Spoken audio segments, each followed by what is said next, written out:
내 영혼이 주 앞에 마주 앉았습니다. 내 영혼이 주 앞에 마주 앉았습니다. 내 영혼이 주 앞에 마주 앉았습니다. 내 영혼이 하루를 시작하며 무릎을 꿇는 것은 조용히 아침의 소리를 듣기 위함이다. 오늘 하루를 부끄럽지 않게 열고 닫게 하기 위함이다. 어느 누구를 만나든 애정 깊은 사귐을 나눌 수 있게 하시고 유쾌한 얼굴로 헤어지게 하소서. 돌아서서 가는 그 사람이 두고두고 기쁘게 기억하게 하소서. 같이 듣는 찬양은 아침 묵상 찬양입니다.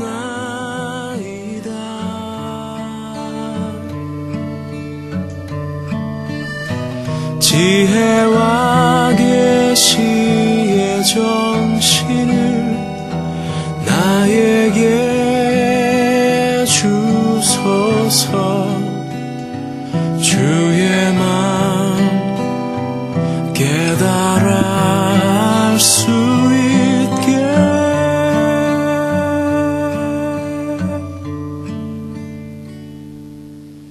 내 영혼이 주 앞에 마주 앉았습니다. 내 영혼이 주 앞에 마주 앉았습니다. 기도하겠습니다. 하나님 감사합니다. 하루를 시작합니다. 은혜를 베푸셔서 오늘 하루도 하나님 만나는 사람마다 기쁘고 즐거운 또 우리 서로가 사랑하는 아름다운 만남과 헤어짐 있게 하여 주옵소서. 예수님의 이름으로 기도드립니다. 아멘. 오늘 우리가 같이 읽은 말씀은 마태복음 12장 9절에서 13절까지의 말씀입니다. 마태복음 12장 9절에서 13절 제가 봉독하겠습니다. 예수께서 그곳을 떠나서 그들의 회당에 들어가셨다. 그런데 거기에 한쪽 손이 오그라든 사람이 있었다.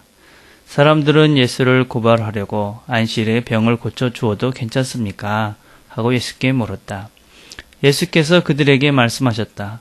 너희 가운데 어떤 사람에게 양 한 마리가 있다고 하자. 그것이 안식일에 구덩이에 빠지면 그것을 잡아 끌어올리지 않을 사람이 어디 있겠느냐. 사람이 양보다 더 귀하냐. 그러므로 안식일에 좋은 일을 하는 것은 괜찮다. 그런 다음에 손이 오그라든 사람에게 내 손을 내밀어라 하고 말씀하셨다. 그가 손을 내미니 다른 손과 같이 성하게 되었다. 아멘. 오늘 우리가 같이 살펴보고 있는 말씀들은 계속적으로 그 앞에 마태복음 12장 1절부터 8절까지 안식일에 무엇을 해야 하는가 하는 그런 안식일의 의미에 대해서 계속적으로 이야기를 하고 있습니다. 사실 안식일은 그 당시 유대인들이 율법 중에 가장 중요하게 여겼던 그런 날 중에 하나입니다. 사실은 이 안식일이라는 이 하루는 이 논쟁은 단지 안식일이라는 하나의 문제가 아니라 율법에 대한 전반적인 이야기에 대한 유대인과 예수님 사이의 논쟁이다라고 할 수가 있습니다. 그래서 안식일에 무엇을 해야 하는가 하는 문제는 다른 뜻으로 이야기하면 이 율법의 진정한 의미가 무엇인가 하는 그런 예수님과 이 유대인들과의 차이의 그런 차이의 문제라고도 할 수가 있습니다. 우리는 지난주 금요일에 안식일은 결국 하나님이 그 안식일의 주인이고 또 우리가 하나님을 기억하기 위해서 이 안식일이 필요한 것이고 궁극적으로 율법이라는 것은 우리가 가지 말아야 될 울타리인 것이지 그것을 자꾸 우리가 좁혀서 우리 스스로가 더 좁은 세계로 들어가고 또 그것을 우리 자신을 묶어두기 위한 수단으로 율법을 사용해서는 안 된다 하는 말씀을 지난주에 나눴습니다.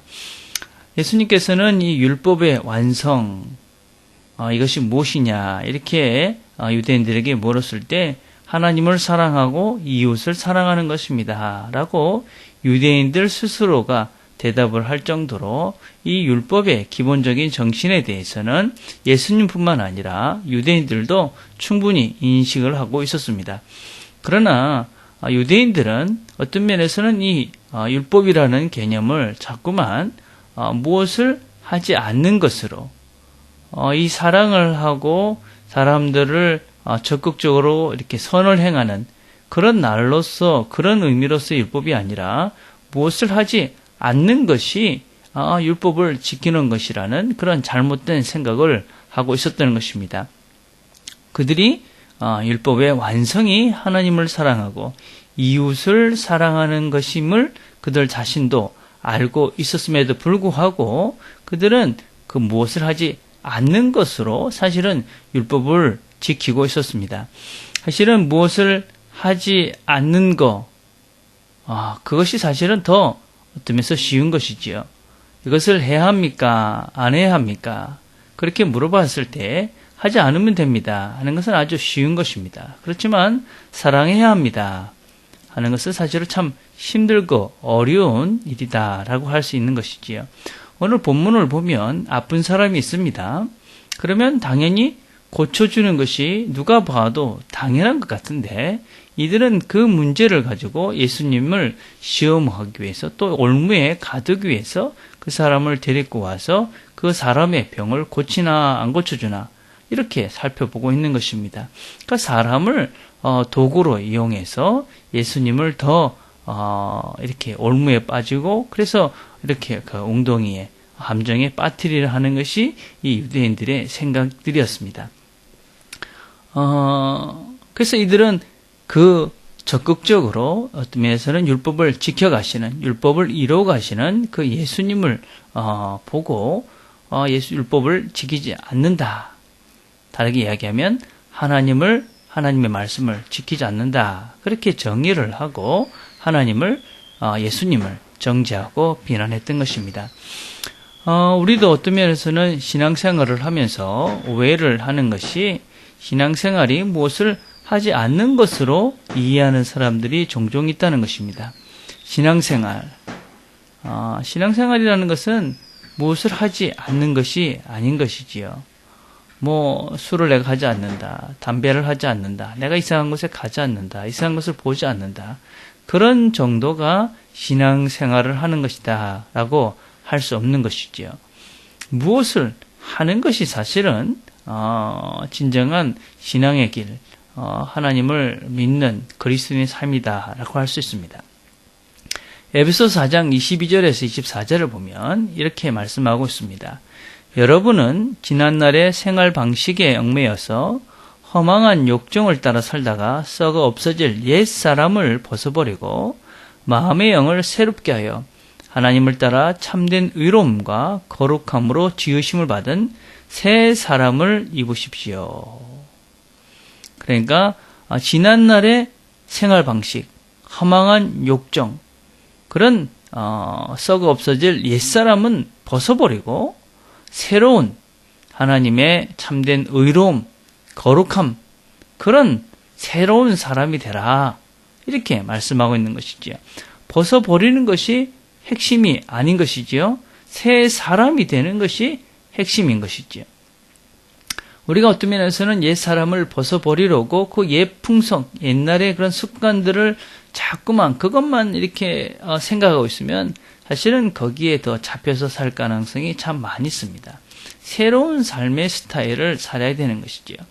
미운 사람이 있습니다. 그 미운 사람을 놓고 밉지 않게 해주세요. 그래서 그 미움이 사라지지는 않습니다. 그러나 우리가 하나님, 내가 이 사람, 하나님이 나를 사랑같이 사랑하게 해주세요. 그렇게 기도해야 되는 것이죠. 내 음란한 생각, 내 욕심, 이런 제거해 주세요. 이게 아니라 하나님, 내가 더 선하고 아름답고 그리고 나누며 베풀며 살 수 있는 마음을 주세요. 그렇게 기도하고 행동해야지 우리가 새로운 사람이 되어지고 옛사람을 벗어버릴 수가 있게 됩니다. 그러나 그것은 쉽지 않습니다, 여러분. 내가 아직까지 해왔던 그런 삶의 스타일을 벗어버리고 새로운 삶을 살아간다는 것은 그렇게 만만한 것이 아닙니다. 아주 쉬운 예를 들자면 우리가 새로운 신발을 신을 때입니다. 신발이 오래돼서 뒷굽이 낡아지고 또 어쩌면 세어지고 해서 이제는 새로운 신발이 필요합니다. 그래서 좋은 신발을 사고 그 신발을 신지만 아무리 좋은 신발을 신어도 처음 신은 신이 그렇게 오래된 신발처럼 그렇게 편하거나 또 마음에 그렇게 딱 들지 않을 때가 종종 있습니다. 그러나 우리가 조금 시간이 지나고 나면 이것이 참 좋은 것이었구나. 신발을 참 잘 바꿨구나 하는 것을 우리가 깨닫게 되어집니다. 시간이 필요하고 어느 정도의 고통도 필요하지요. 그러나 그것이 곧 좋은 것이다. 이것이 곧 잘한 것이다 하는 것을 우리가 알게 됩니다. 왜냐하면 이것은 정말 좋은 것이기 때문에 그렇습니다. 정말 좋은 것이지요. 우리가 늘 기억이 될 것이 무엇이냐면 하나님은 우리에게 좋은 것이기에 말씀하는가 아니면 하나님이 말씀하시기에 좋은가 하는 질문을 해야 됩니다. 이건 똑같은 말 같지만 조금 다를 수는 있지요. 그러나 분명한 것은 하나님은 우리에게 좋은 것이기에 우리에게 요청을 하고 요구를 합니다. 그래서 우리가 하나님께서 우리들에게 요구하는 것, 새 사람을 입는 것, 그것은 나에게 분명 유익한 것이고 또 그것을 할 수 있기 때문에 하나님이 요청하는 것이지요. 그래서 우리가 그렇게 하나님의 말씀을 따라서 옛사람을 버려버리고 또 새로운 사람의 삶을 살려고 우리가 힘쓰고 애쓰면은 그러면 우리가 하나님의 뜻을 이루고 그래서 우리의 삶이 풍성해지는 것이지요. 율법은 무엇이냐?